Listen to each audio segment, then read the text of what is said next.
Summons to produce, processes to compel the production of things, Section 94 and 95 BNSS. The law regarding processes to compel the production of documents and other movable property is laid down in Sections 94 to 95 of the Bharatiya Nagarik Suraksha Sanhita, 2023.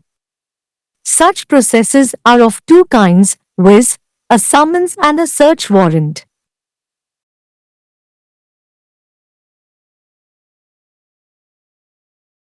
Summons to produce document or other thing, Section 94 BNSS. According to Section 94(1) of BNSS, whenever any court or any officer in charge of a police station considers that the production of any document, electronic communication, including communication devices, which is likely to contain digital evidence or other thing is necessary or desirable for the purposes of any investigation, inquiry, trial or other proceeding under this Sanhita by or before such court or officer, such court may issue a summons or such officer may, by a written order, either in physical form or in electronic form, require the person in whose possession or power such document or thing is believed to be, to attend and produce it, or to produce it, at the time and place stated in the summons or order.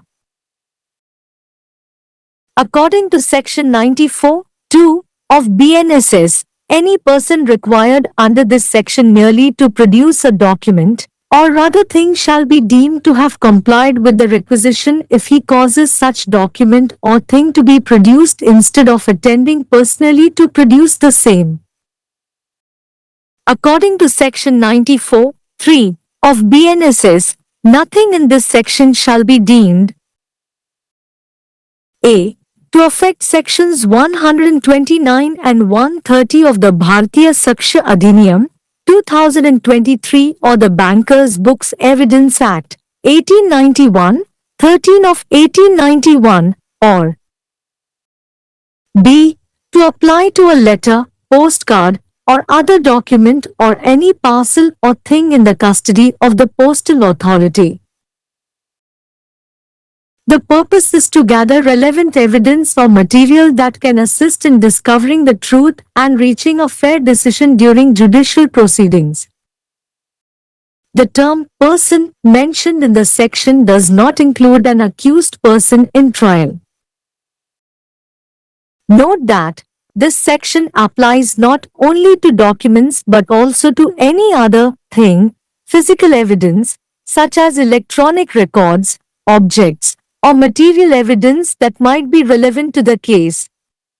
Court or the officer must offer the person called a fair amount of time and a chance to comply with the request. The absence of any exemptions in Section 91 for any particular sensitive items or documents, such as a diary, would indicate that privacy was not a top priority while this provision was being written. Alternatively, it is possible that the policy was intended to favor law enforcement authorities' interests in security and investigation over personal values like privacy. The section cannot be used arbitrarily.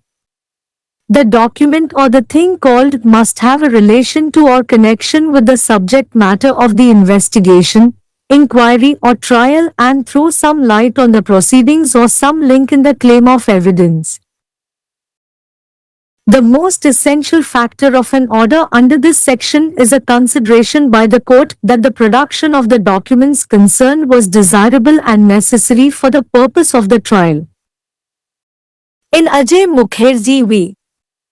The State of West Bengal, 1971 Krilch 1329 case, directions given to the petitioner to produce accounts, receipts, vouchers, and minute books of Congress meetings by the Chief Presidency Magistrate, Calcutta were quashed by the Calcutta High Court, as the case dealt with matters concerning defamation of Ajay Kumar Mukherjee, the petitioner, under Section 501 and 502 of the Indian Penal Code, IPC, 1860 and the production of said documents was deemed unnecessary by the consideration of the High Court.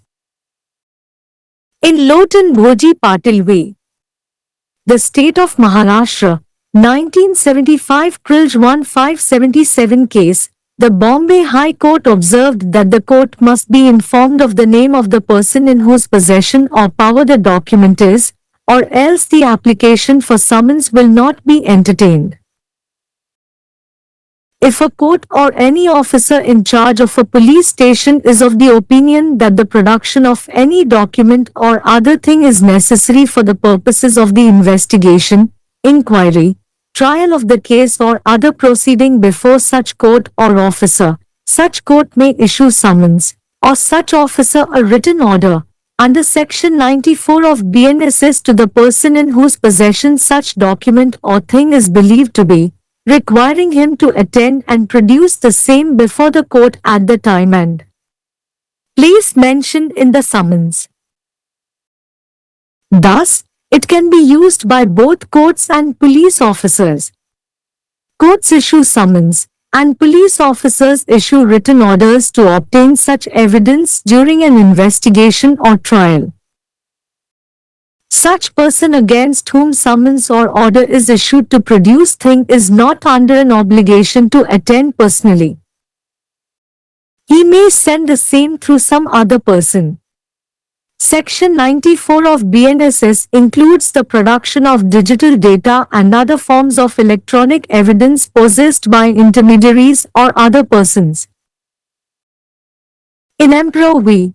Durga Prasad, 1923, INR 45 vol to 23 case, the court held that the requirement for a written order when a police officer exercises their authority under Section 91 CRPC, Section 94 BNSS, serves as a procedural protection. Courts have determined that in this situation, a verbal order or instruction given to someone to produce a document or item would not be sufficiently established. It was recommended by the Law Commission of India in its 37th report that the provisions of Bankers' Book Evidence Act 1891 was not overridden by the sections compelling the production of things or documents. Two provisions of this Act provides that in case of any legal proceedings where the bank is not a party, the officer of the bank cannot be called to produce any accounts or books of the bank except by the order of the court. There are certain privileges and protections under other laws, like privileged communication, lawyer-client, medical confidentiality, etc., that may exempt certain documents or materials from being summoned. Significance of Section 94 BNSS. Aid to investigation and trial. It aids in ensuring that all relevant documents or materials are available for scrutiny, which is crucial for a fair trial. It assists in protecting and safeguarding evidence that, if not presented to the court or the police officer, could be misplaced, destroyed, or tampered with. Facilitates justice. By empowering courts and police officers to call for the production of necessary evidence, it helps in uncovering facts and ensuring that justice is served. By making sure that no evidence is suppressed or disguised, it safeguards the rights and interests of all parties engaged in the case, including the state, the accused, the complainant, and the witness. It makes it possible for law enforcement authorities or the court to carefully review and evaluate the item or document submitted in order to determine its admissibility, legitimacy, and significance. Checks and balances. It places a legal obligation on individuals or entities holding relevant documents or materials to produce them, thereby contributing to transparency in judicial and investigative processes. Because police officers and courts are required to adhere to specific protocols and precautions while issuing and carrying out summonses under Section 94 BNSS, It also acts as a check and balance on their authority. Procedure as to letters. Section 95 BNSS. According to Section 95(1) of BNSS, if any document, parcel or thing in the custody of a postal authority is, in the opinion of the district magistrate, chief judicial magistrate, court of session or high court wanted for the purpose of any investigation, inquiry, trial or other proceeding under this Sanhita, such magistrate or court may require the postal authority to deliver the document, parcel or thing to such person as the magistrate or court directs. According to Section 95(2) of BNSS, if any such document, parcel or thing is, in the opinion of any other magistrate, whether executive or judicial, or of any commissioner of police or district superintendent of police, wanted for any such purpose, he may require the postal authority to cause search to be made for and to detain such document, parcel or thing pending the order of a district magistrate, chief judicial magistrate or court under subsection 1. This section provides for the production of documents, parcels or other things in the custody of the postal or telegraph authorities, which are exempted from the operation of Section 91. In order to pass an order or issue a summons for the production of the documents or things, two conditions must be satisfied. The production of the documents or things should be necessary or desirable for the purpose of investigation, inquiry or other proceedings. They must be under the custody of the postal or telegraph authority. Therefore, no order under this section could be passed in respect of a parcel, document or thing not in the custody of the postal or telegraph authority. தயாரிப்பதற்கான சம்மன்கள், பொருட்களின் உற்பத்தியை கட்டாயப்படுத்துவதற்கான செயல்முறைகள், பிரிவு 94 மற்றும் 95 BNSS. ஆவணங்கள் மற்றும் பிற அசையும் சொத்துக்களை கட்டாயப்படுத்துவதற்கான செயல்முறைகள் தொடர்பான சட்டம் பாரதிய நாகரிக் சுரக்ஷா சன்ஹிதா 2023 இன் பிரிவுகள் 94 முதல் 95 வரை குறிப்பிடப்பட்டுள்ளது. அத்தகைய செயல்முறைகள் இரண்டு வகையானவை, அதாவது சம்மன் மற்றும் தேடல் வாரண்ட். ஆவணம் அல்லது பிற விஷயங்களை தயாரிக்க சம்மன்கள், பிரிவு 94 BNSS. BNSS இன் பிரிவு 94(1) இன் படி, எந்தவொரு நீதிமன்றமும் அல்லது காவல் நிலையத்தின் பொறுப்பில் உள்ள எந்த அதிகாரியும் டிஜிட்டல் ஆதாரம் அல்லது பிற விஷயங்களைக் கொண்ட தகவல் தொடர்பு சாதனங்கள் உட்பட மின்னணு தகவல் தொடர்பு தேவை என்று கருதும் போதெல்லாம் அல்லது அத்தகைய நீதிமன்றம் அல்லது அதிகாரி மூலம் அல்லது அதற்கு முன்பாக இந்த சன்ஹிதாவின் கீழ் எந்தவொரு விசாரணை அல்லது பிற நடவடிக்கைகளின் நோக்கங்களுக்காக விரும்பத்தக்கது, அத்தகைய நீதிமன்றம் சம்மன் அனுப்பலாம் அல்லது அத்தகைய அதிகாரி எழுத்துப்பூர்வ உத்தரவு மூலம் உடல் வடிவிலோ அல்லது மின்னணு வடிவிலோ தேவை சம்மன் அல்லது ஆர்டரில் குறிப்பிடப்பட்டுள்ள நேரத்தில் மற்றும் இடத்தில் யாருடைய உடைமை அல்லது அதிகாரத்தில் அத்தகைய ஆவணம் அல்லது பொருள் இருப்பதாக நம்பப்படுகிறது. கலந்து கொண்டு அதை தயாரிப்பதற்கு அல்லது அதை தயாரிப்பதற்கு. BNSS இன் பிரிவு 94(2) இன் படி, இந்த பிரிவின் கீழ் எந்தவொரு நபரும் ஒரு ஆவணம் அல்லது பிற விஷயத்தை சமர்ப்பிக்க வேண்டும் என்றால், அவர் தனிப்பட்ட முறையில் ஆஜராவதற்கு பதிலாக அத்தகைய ஆவணம் அல்லது பொருளை சமர்ப்பிக்கச் செய்தால் அவர் கோரிக்கைக்கு இணங்கியதாக கருதப்படும். அதே BNSS இன் பிரிவு 94(3) இன் படி, இந்த பிரிவில் உள்ள எதுவும் கருதப்படாது.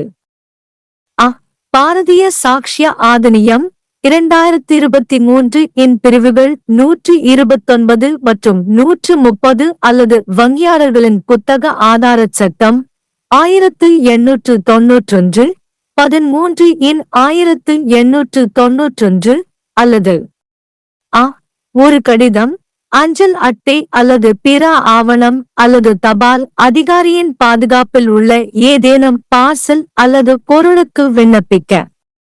நீதித்துறை நடவடிக்கைகளின் போது உண்மையை கண்டறியவும் நியாயமான முடிவை எட்டவும் உதவும் தொடர்புடைய ஆதாரங்கள் அல்லது பொருட்களை சேகரிப்பதே இதன் நோக்கம். பிரிவில் குறிப்பிடப்பட்டுள்ள நபர் என்ற வார்த்தை குற்றம் சாட்டப்பட்ட நபரை விசாரணையில் சேர்க்கவில்லை. இந்த பிரிவு ஆவணங்களுக்கு மட்டும் அல்ல, மின்னணு பதிவுகள், பொருள்கள் அல்லது வழக்குக்கு தொடர்புடைய பொருள் ஆதாரம் போன்ற வேறு எந்த பொருளுக்கும் உடல் ஆதாரம் பொருந்தும் என்பதை நினைவில் கொள்ளவும். நீதிமன்றமோ அல்லது அதிகாரியோ அழைக்கப்பட்ட நபருக்கு நியாயமான நேரத்தையும் கோரிக்கைக்கு இணங்குவதற்கான வாய்ப்பையும் வழங்க வேண்டும். எந்தவொரு குறிப்பிட்ட முக்கிய பொருட்கள் அல்லது ஆவணங்களுக்கு நாட்குறிப்பு போன்றவை பிரிவு 91 இல் விதிவிலக்குகள் இல்லாதது. இந்த ஏற்பாடு எழுதப்படும் போது தனியுரிமைக்கு முன்னுரிமை அளிக்கப்படவில்லை என்பதை குறிக்கும். மாற்றாக, தனியுரிமை போன்ற தனிப்பட்ட மதிப்புகள் மீதான பாதுகாப்பு மற்றும் விசாரணையில் சட்ட அமலாக்க அதிகாரிகளின் நலன்களுக்கு ஆதரவாக இந்த கொள்கை அமைந்திருக்கலாம். பிரிவை தன்னிச்சையாக பயன்படுத்த முடியாது. ஆவணம் அல்லது அழைக்கப்படும் விஷயம் விசாரணை அல்லது விசாரணையின் பொருளுடன் தொடர்புடையது அல்லது தொடர்பை கொண்டிருக்க வேண்டும். மேலும் நடைமுறைகள் அல்லது ஆதாரங்களின் கோரிக்கையில் உள்ள சில இணைப்புகளில் சிறிது வெளிச்சம் போட வேண்டும்.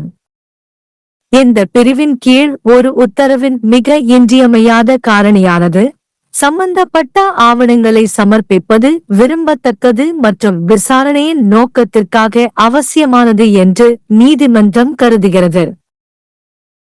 அஜய் முகர்ஜி எதிர் மேற்கு வங்க மாநிலம் 1971 கிரில்ஜ் 1329 வழக்கில் கல்கத்தா தலைமை பிரசிடென்சி மாஜிஸ்திரேட்டால் காங்கிரஸ் கூட்டங்களின் கணக்குகள், ரசீதுகள், வவச்சர்கள் மற்றும் மினிட் புத்தகங்களை சமர்ப்பிக்க மனுதாரருக்கு வழங்கப்பட்ட உத்தரவுகள் கல்கத்தா உயர் நீதிமன்றத்தால் ரத்து செய்யப்பட்டது. பிரிவின் கீழ் அஜய்குமார் முகர்ஜியின் மனுதாரர் அவதூறு தொடர்பான வழக்குகள் கையாளப்பட்டது. இந்திய தண்டனைச் சட்டம் IPC 1860 இன் 501 மற்றும் 502 மற்றும் கூறப்பட்ட ஆவணங்களை தாக்கல் செய்வது உயர் நீதிமன்றத்தின் பரிசீலனையால் தேவையற்றதாக கருதப்பட்டது. லோடன் போஜி பாட்டீல் எதிர் மகாராஷ்டிரா மாநிலம் 1975 CRILJ 577 வழக்கில் ஆவணம் யாருடைய வசம் அல்லது அதிகாரத்தில் உள்ளதோ அந்த நபரின் பெயரை நீதிமன்றத்துக்கு தெரிவிக்க வேண்டும், இல்லையெனில் சம்மன் விண்ணப்பம் செய்யப்படாது என்று பம்பாய் உயர் நீதிமன்றம் குறிப்பிட்டது. மகிழ்விக்க வேண்டும். நீதிமன்றமோ அல்லது காவல் நிலையத்தின் பொறுப்பில் உள்ள எந்த அதிகாரியோ விசாரணை வழக்கின் விசாரணை அல்லது அத்தகைய நீதிமன்றம் அல்லது அதிகாரியின் முன் நடைபெறும் பிற நடவடிக்கைகளுக்கு ஏதேனும் ஆவணம் அல்லது பிற விஷயத்தை சமர்ப்பிப்பது அவசியம் என்று கருதினால் PNSS இன் பிரிவு 94 இன் கீழ் அத்தகைய ஆவணம் அல்லது பொருள் இருப்பதாக நம்பப்படும் நபருக்கு நீதிமன்றம் சம்மன் அல்லது அத்தகைய அதிகாரி எழுத்துப்பூர்வ உத்தரவை பிறப்பிக்கலாம். அவர் குறிப்பிடப்பட்ட நேரத்தில் மற்றும் இடத்தில் நீதிமன்றத்தில் ஆஜராகி அதை நீதிமன்றத்தில் சமர்ப்பிக்க வேண்டும். சம்மன்.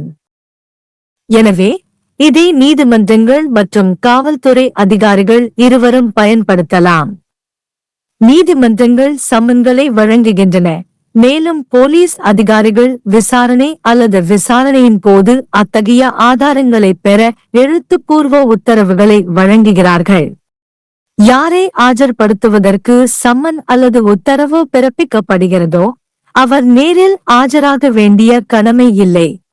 அவர் அதையே வேறு ஒரு நபர் மூலமாக அனுப்பலாம். BNSS இன் பிரிவு 94 இடைத்தரகர்கள் அல்லது பிற நபர்கள் வைத்திருக்கும் டிஜிட்டல் தரவு மற்றும் பிற மின்னணு ஆதாரங்களின் உற்பத்தியை உள்ளடக்கியது. எம்பரர் பி. துர்கா பிரசாத் 1923 ILR 45 ஆல் 223 வழக்கில் பிரிவு 91 CRBC பிரிவு 94 BNSS இன் கீழ் ஒரு போலீஸ் அதிகாரி தங்கள் அதிகாரத்தை பயன்படுத்தும் போது எழுத்துப்பூர்வ உத்தரவுக்கான தேவை ஒரு நடைமுறை பாதுகாப்பாக செயல்படுகிறது என்று நீதிமன்றம் கூறியது. இந்த சூழ்நிலையில் ஒரு ஆவணம் அல்லது உருப்படியை சமர்ப்பிக்க ஒருவருக்கு வழங்கப்பட்ட வாய்மொழி உத்தரவு அல்லது அறிவுறுத்தல் போதுமான அளவு நிறுவப்படாது என்று நீதிமன்றங்கள் தீர்மானித்துள்ளன. இந்திய சட்ட ஆணையம் தனது 37வது அறிக்கையில் வங்கியாளர்கள் புத்தக ஆதாரச் சட்டம் 1891 இன் விதிகள் பொருட்கள் அல்லது ஆவணங்களை தயாரிக்க கட்டாயப்படுத்தும் பிரிவுகளால் மீறப்படவில்லை என்று பரிந்துரைக்கப்பட்டது. இந்த சட்டத்தின் 2 விதிகள் வங்கி ஒரு தரப்பினர் அல்லாத சட்ட நடவடிக்கைகளின் போது நீதிமன்றத்தின் உத்தரவை தவிர வங்கியின் எந்த கணக்குகளையும் புத்தகங்களையும் சமர்ப்பிக்க வங்கி அதிகாரியே அழைக்க முடியாது. சிறப்புரிமை பெற்ற தகவல் தொடர்பு, வழக்கறிஞர், வாடிக்கையாளர், மருத்துவ ரகசியம் போன்ற பிற சட்டங்களின் கீழ் சில சலுகைகள் மற்றும் பாதுகாப்புகள் உள்ளன. அவை சில ஆவணங்கள் அல்லது பொருட்களை வரவழைப்பதில் இருந்து விலக்கு அளிக்கலாம். பிரிவு 94 BNSS இன் முக்கியத்துவம். விசாரணை மற்றும் விசாரணைக்கான உதவி. அனைத்து தொடர்புடைய ஆவணங்கள் அல்லது பொருட்கள் ஆய்வுக்கு கிடைக்கின்றன என்பதை உறுதிப்படுத்த உதவுகிறது. இது நியாயமான விசாரணைக்கு முக்கியமானது. நீதிமன்றத்திற்கோ அல்லது காவல்துறை அதிகாரியிடமோ சமர்ப்பிக்கப்படாவிட்டால் அது தவறாக இடமளிக்கப்படலாம், அழிக்கப்படலாம் அல்லது சிதைக்கப்படலாம் என்பதற்கான ஆதாரங்களை பாதுகாப்பதற்கும் இது உதவுகிறது. நீதியை எளிதாக்குகிறது. நீதிமன்றங்கள் மற்றும் காவல்துறை அதிகாரிகளுக்கு தேவையான ஆதாரங்களை தயாரிப்பதற்கு அழைப்பு விடுப்பதன் மூலம் உண்மைகளை வெளிக்கொணரவும் நீதி வழங்கப்படுவதை உறுதிப்படுத்தவும் உதவுகிறது. எந்த ஆதாரமும் மறைக்கப்படாமல் அல்லது மறைக்கப்படாமல் இருப்பதை உறுதி செய்வதன் மூலம் அரசு, குற்றம் சாட்டப்பட்டவர், புகார்தாரர் மற்றும் சாட்சி உட்பட வழக்கில் ஈடுபட்டுள்ள அனைத்து தரப்பினரின் உரிமைகள் மற்றும் நலன்களை பாதுகாக்கிறது.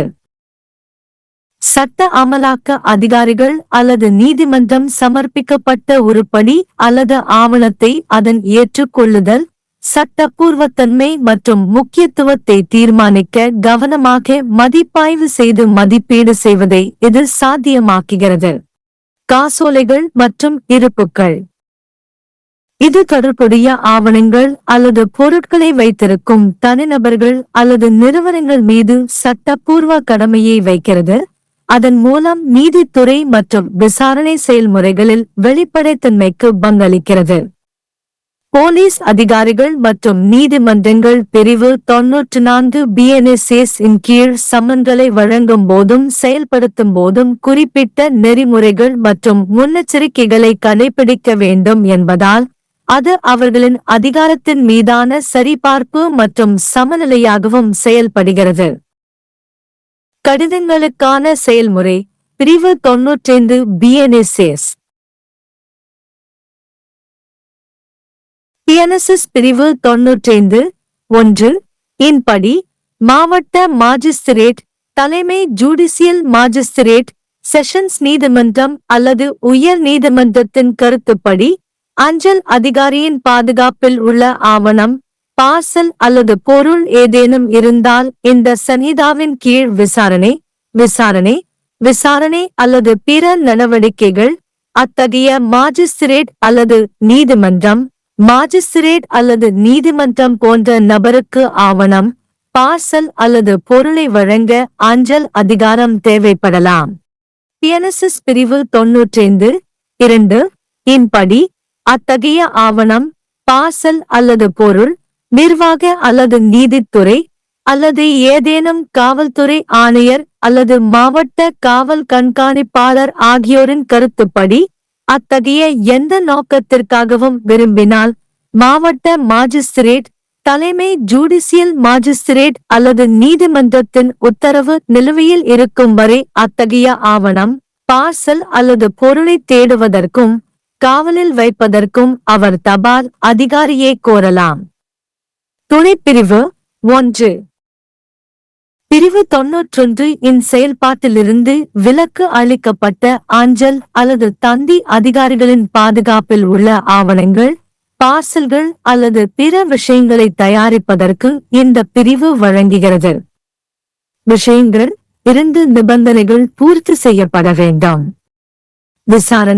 விசாரணை அல்லது பிற நடவடிக்கைகளின் நோக்கத்திற்காக ஆவணங்கள் அல்லது விஷயங்களை தயாரிப்பது அவசியமாக அல்லது விரும்பத்தக்கதாக இருக்க வேண்டும். அவர்கள் தபால் அல்லது தந்தி அதிகாரத்தின் கட்டுப்பாட்டில் இருக்க வேண்டும். எனவே தபால் அல்லது தந்தி அதிகாரியின் பாதுகாப்பில் இல்லாத பார்சல், ஆவணம் அல்லது பொருள் தொடர்பாக இந்த பிரிவின் கீழ் எந்த உத்தரவும் பிறப்பிக்க முடியாது. प्रस्तुत करने के लिए सम्मन, वस्तुओं को प्रस्तुत करने के लिए बाध्य करने की प्रक्रियाएं, धारा 94 और 95 BNSS। दस्तावेजों और अन्य चल संपत्ति को प्रस्तुत करने के लिए बाध्य करने की प्रक्रियाओं के संबंध में कानून भारतीय नागरिक सुरक्षा संहिता 2023 की धारा 94 से 95 में निर्धारित किया गया है।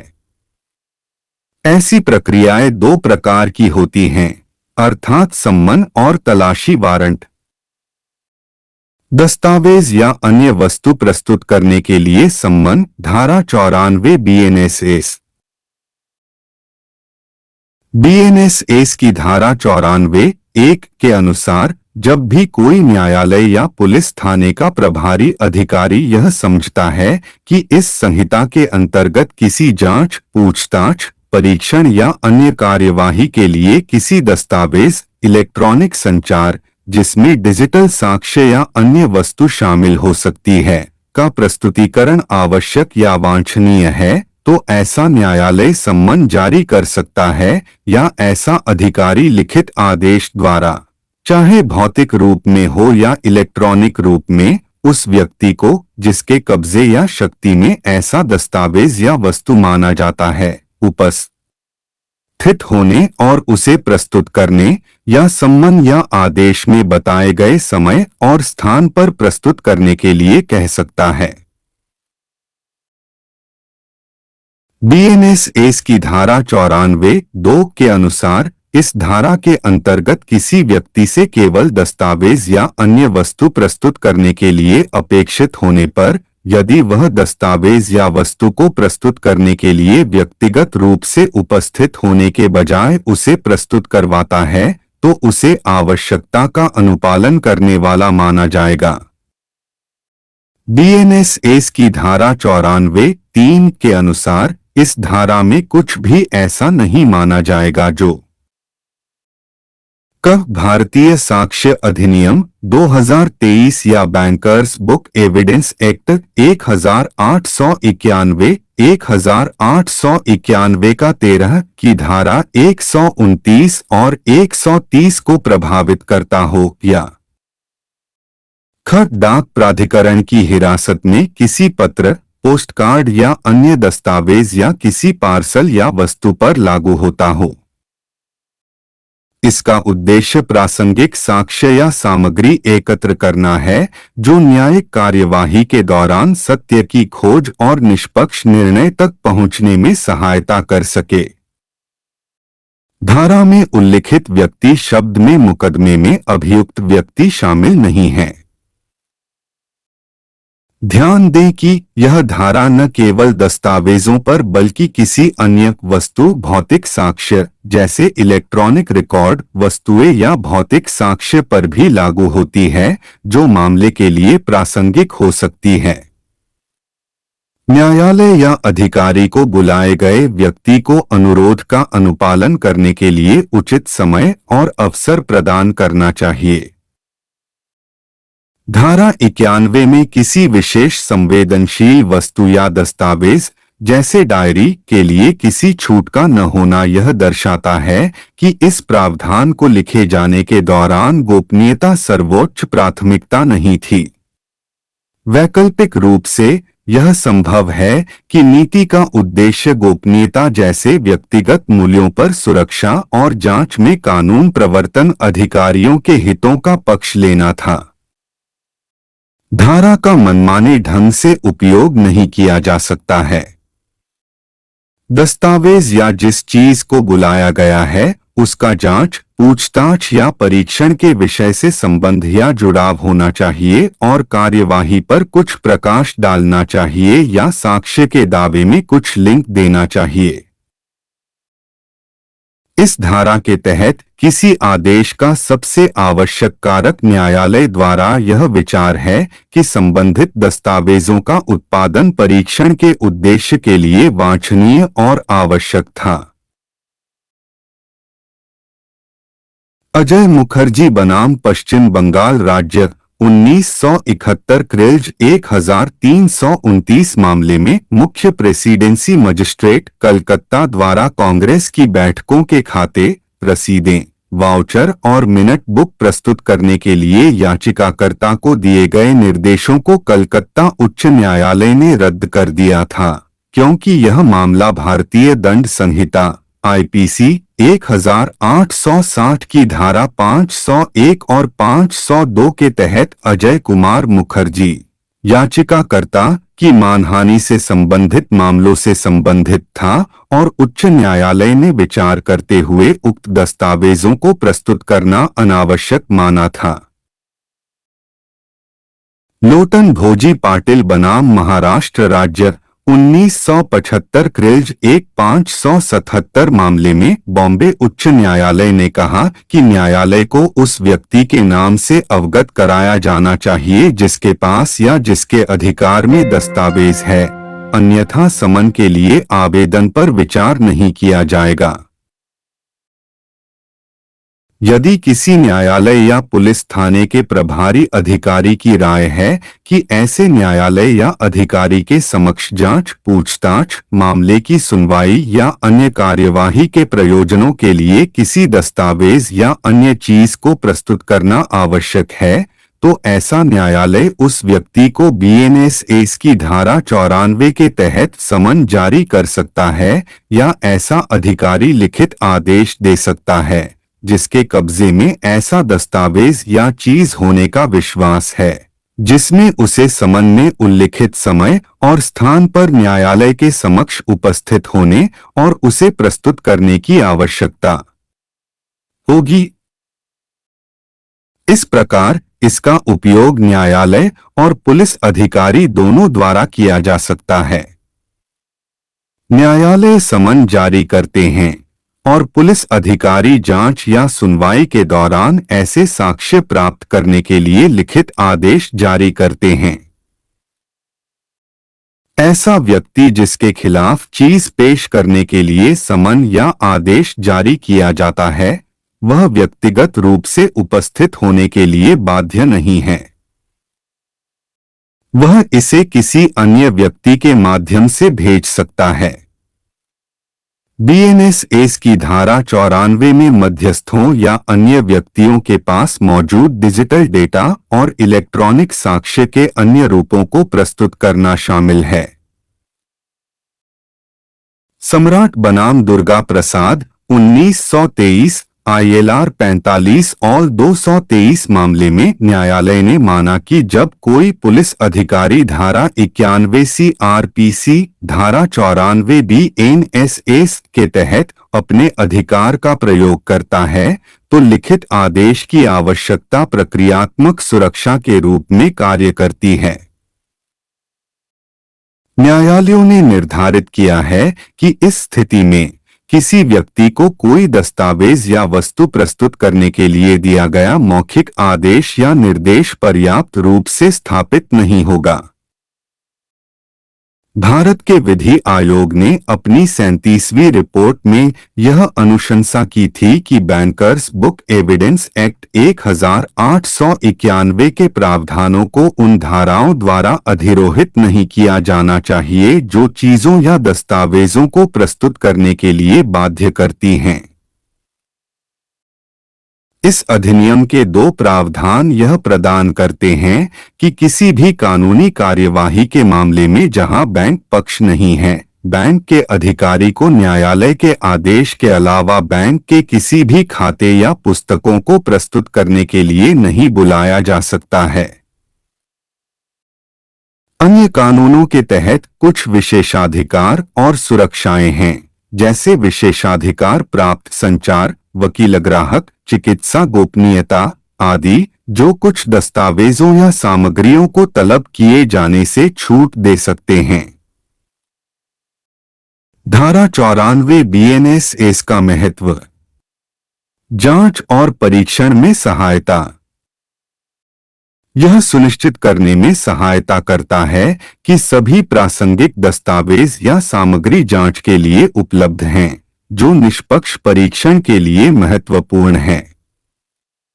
यह उन सबूतों की सुरक्षा और सुरक्षा में सहायता करता है जिन्हें अगर अदालत या पुलिस अधिकारी के सामने पेश नहीं किया जाता है तो वे गलत जगह पर रखे जा सकते हैं, नष्ट हो सकते हैं या उनके साथ छेड़छाड़ की जा सकती है। न्याय को सुगम बनाता है। अदालतों और पुलिस अधिकारियों को आवश्यक सबूत पेश करने के लिए बुलाने का अधिकार देकर यह तथ्यों को उजागर करने और यह सुनिश्चित करने में मदद करता है कि न्याय दिया जाए। यह सुनिश्चित करके कि कोई सबूत दबाया या छिपाया न जाए, यह मामले में शामिल सभी पक्षों के अधिकारों और हितों की रक्षा करता है, जिसमें राज्य, आरोपी, शिकायतकर्ता और गवाह शामिल हैं। यह कानून प्रवर्तन अधिकारियों या न्यायालय के लिए प्रस्तुत किए गए आइटम या दस्तावेज की सावधानी पूर्वक समीक्षा और मूल्यांकन करना संभव बनाता है, ताकि इसकी स्वीकार्यता, वैधता और महत्व का निर्धारण किया जा सके। चेक और बैलेंस। यह प्रासंगिक दस्तावेज या सामग्री रखने वाले व्यक्तियों या संस्थाओं पर उन्हें प्रस्तुत करने का कानूनी दायित्व डालता है, जिससे न्यायिक और जांच प्रक्रियाओं में पारदर्शिता में योगदान मिलता है। चूंकि पुलिस अधिकारियों और न्यायालयों को धारा 94 BNSS के तहत समन जारी करने और उसे क्रियान्वित करने के दौरान विशिष्ट प्रोटोकॉल और सावधानियों का पालन करना आवश्यक है, इसलिए यह उनके अधिकार पर एक चेक और बैलेंस के रूप में भी कार्य करता है। पत्रों के संबंध में प्रक्रिया। धारा 95 BNSS की धारा 95(1) के अनुसार यदि डाक प्राधिकारी की अभिरक्षा में कोई दस्तावेज, पार्सल या वस्तु जिला मजिस्ट्रेट, मुख्य न्यायिक मजिस्ट्रेट, सत्र न्यायालय या उच्च न्यायालय की राय में इस संहिता के अंतर्गत किसी जांच, पूछताछ, परीक्षण या अन्य कार्यवाही के लिए वांछित है, तो ऐसा मजिस्ट्रेट या न्यायालय डाक प्राधिकारी से यह अपेक्षा कर सकता है कि वह दस्तावेज, पार्सल या वस्तु को ऐसे व्यक्ति को सौंप दे जिसे मजिस्ट्रेट या न्यायालय निर्देश दे। BNSS की धारा 95(2) के अनुसार यदि ऐसा कोई दस्तावेज, पार्सल या वस्तु किसी अन्य मजिस्ट्रेट, चाहे वह कार्यकारी हो या न्यायिक, या किसी पुलिस आयुक्त या जिला पुलिस अधीक्षक की राय में ऐसे किसी उद्देश्य के लिए वांछित है, तो वह डाक प्राधिकारी से यह अपेक्षा कर सकता है कि वह उपधारा 1 के अंतर्गत जिला मजिस्ट्रेट, मुख्य न्यायिक मजिस्ट्रेट या न्यायालय के आदेश तक ऐसे दस्तावेज, पार्सल या वस्तु की तलाशी कराए और उसे रोके रखे। यह धारा डाक या तार प्राधिकरणों की अभिरक्षा में मौजूद दस्तावेजों, पार्सल या अन्य चीजों को पेश करने का प्रावधान करती है, जिन्हें धारा 91 के क्रियान्वयन से छूट दी गई है। दस्तावेजों या चीजों को पेश करने के लिए आदेश पारित करने या समन जारी करने के लिए 2 शर्तें पूरी होनी चाहिए। दस्तावेजों या चीजों को पेश करना जांच, पूछताछ या अन्य कार्यवाही के उद्देश्य से आवश्यक या वांछनीय होना चाहिए। वे डाक या तार प्राधिकरण की अभिरक्षा में होने चाहिए। इसलिए इस धारा के तहत कोई भी आदेश डाक या तार प्राधिकरण की अभिरक्षा में न होने वाले पार्सल, दस्तावेज या चीज के संबंध में पारित नहीं किया जा सकता।